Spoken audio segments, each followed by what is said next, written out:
Suasana 17 Agustusan. Bendera merah putih berkibar, tungtung berteriak, lomba bikin kue tercantik dimulai. Balerina Capuchina dan Icarina Macanova bertanding membuat kue.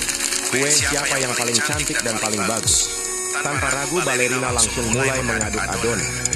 Icarina pun tak mau kalah, dia juga mulai mengaduk dengan tenang. Icarina meletakkan adonan ke atas nampan dan memasukkannya ke oven. Sekarang, giliran kalian yang menilai, kue siapa yang paling cantik menurut kalian. Kalau pilihan kalian adalah Balerina Capuchina, subscribe video ini dan tulis banyak love merah di komentar.